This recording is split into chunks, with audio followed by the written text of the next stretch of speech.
ദൈവവചന വായനയിലൂടെ നമ്മൾ ഈ ദിവസങ്ങൾ കടന്നു പോവുകയാണ്. 1 മുതൽ 20 വരെയായിരുന്നു ഇന്നലെ നമ്മൾ വായിച്ചത്. ഇന്ന് 20 മുതൽ വായിക്കുമ്പോൾ വായിച്ചു കഴിഞ്ഞ് യേശു എന്ത് പറഞ്ഞു, യേശു എന്ത് ചെയ്തു എന്ന് ഒരു നോട്ട് ബുക്കിൽ നമ്മൾ കുറിച്ചു വയ്ക്കുന്നു.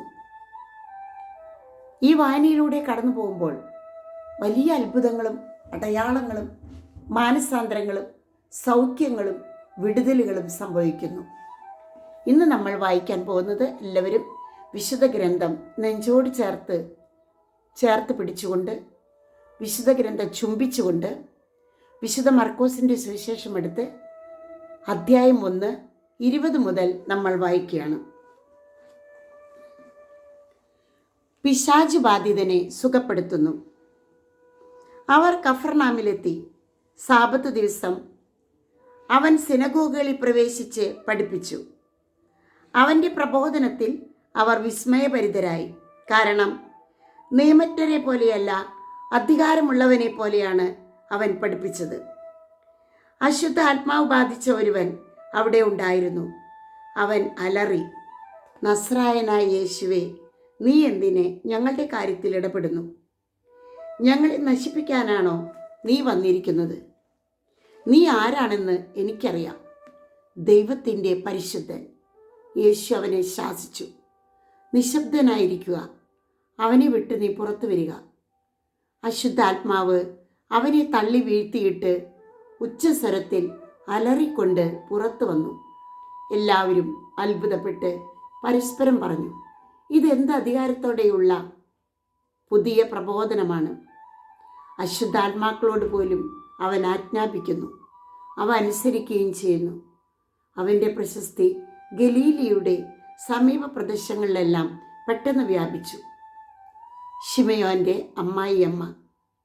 യേശു സിനഗോഗിൽ നിന്നിറങ്ങി യാക്കോബിനോടും യോഹന്നാനോടും കൂടെ ശിമയോൻ്റെയും അന്ത്രയോസിൻ്റെയും ഭവനത്തിലെത്തി.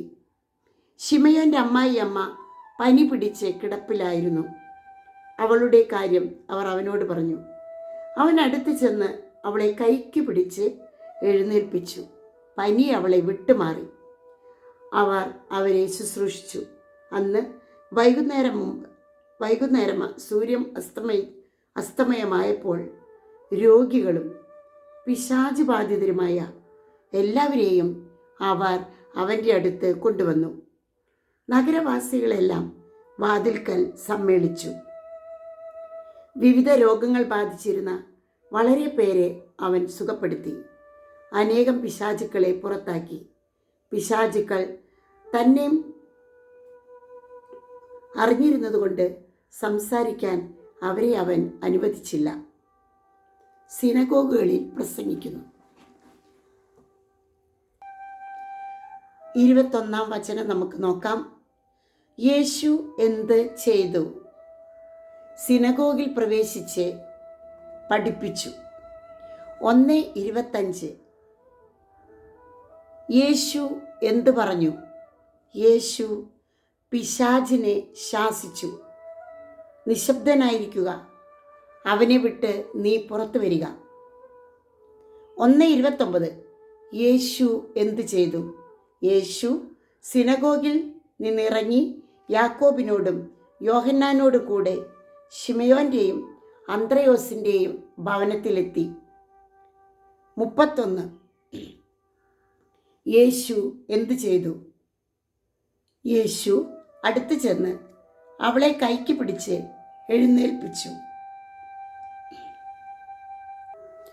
1:34.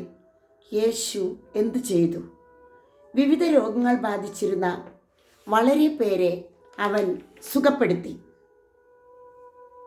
അനേകം പിശാചുക്കളെ പുറത്താക്കി. പ്രിയപ്പെട്ടവരെ, 20 മുതൽ 34 വരെയാണ് ഇന്ന് നമ്മൾ വായിച്ചത്. അതിലെ യേശു എന്ത് ചെയ്തു, യേശു എന്ത് പറഞ്ഞു, അത് നമ്മൾ ഒരു നോട്ട് ബുക്കിൽ കുറിച്ചിടുന്നു. Praise the Lord. ഹല്ലേലൂയ.